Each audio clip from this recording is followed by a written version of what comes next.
Welcome back to Ask Dr. Clarke. Today's topic is how to work through anger and grief after divorce. Now, if you have a question for me you'd like me to answer in one of these Ask Dr. Clarke videos, simply email it to me, David E. Clarke, Clarke with an E on the end, David E. Clarke, PhD at gmail.com. Marital crisis is what I do. My focus is working with individual spouses who are in marital crisis. Your spouse has committed adultery. Your spouse wants a divorce for bogus reasons. Your spouse wants a divorce for biblical reasons. You have really messed up. You've sinned horribly, and they have every right to divorce you. I've got a plan for you. Your spouse is an abuser. You have to recover from divorce. These are the categories I deal with. I have a book for each one of these scenarios, and you can do a phone advice session with me to talk about your situation and make sure you have the right plan of action. All my resources, including my phone advice service, are on my website, davideclarkephd.com. Now, today's question. I recently went through a divorce. What does healthy grieving and working through anger look like to move forward? I need to let go and move on. Okay, very good question. That's why I wrote the book, I Didn't Want a Divorce, Now What? Everybody who's been divorced, I think, needs this book. You've got to make sure that you fully recover. All right? Otherwise, the pain and the resentment and the anger and the hurt will stay with you for the rest of your life and gum up all your new relationships. I mean, God could very well have someone new for you to remarry, but if you haven't done your work in Dr. Clarke's book, all that pain and trauma is going to transfer to the new person. You don't want that. God doesn't want that.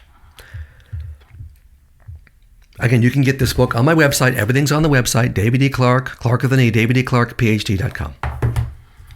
Now, here's some basic ideas. Of course, the book covers it in detail, but here's some basic ideas on divorce recovery. Number one, build a support team. You're not going to get through this on your own. Of course, God's on your team.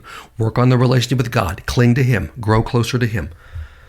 You need one accountability partner of the same sex, okay, like a coach, a close friend, ideally, an experienced Christian therapist who understands divorce recovery, and a small group. It would be a great idea too. Not critical, but helpful. A Bible study, a women's group, a men's group, a divorce care, I think is excellent. Number two, I'm glad you mentioned anger because that's where the process of healing actually begins. If you don't get angry and clean your anger out first, you get stuck and you frankly won't heal. I'm a master. You can imagine I'm a master at getting people angry. That's part of what I do. Righteous anger at your ex is normal and healthy and frankly biblical. Cleaning out this anger opens up your emotional system and allows you to connect with the sadness and grief beneath it. Anger's on top has to be cleaned out first psychologically.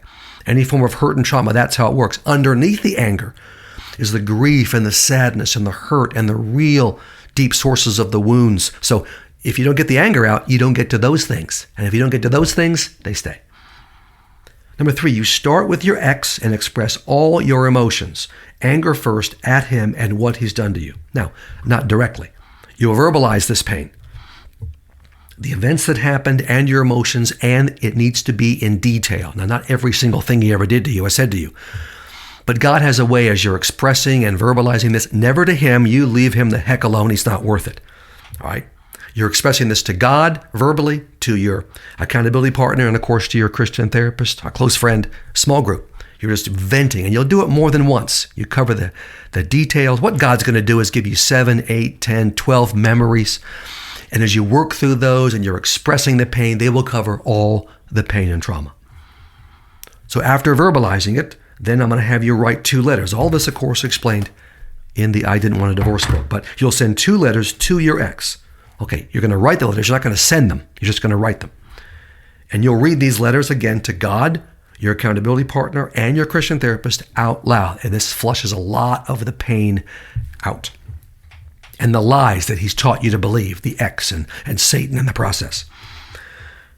4, then you'll follow the same process with all those who wounded you in the actual divorce process. People let you down, as you know, in the divorce process. Family, friends, pastor, could be counselors.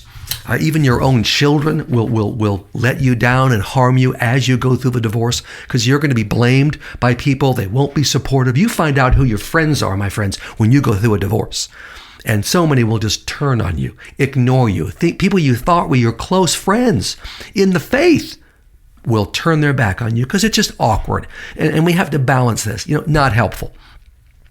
Number 5, finally, you will face and heal from all the wounds others have inflicted on you in your life.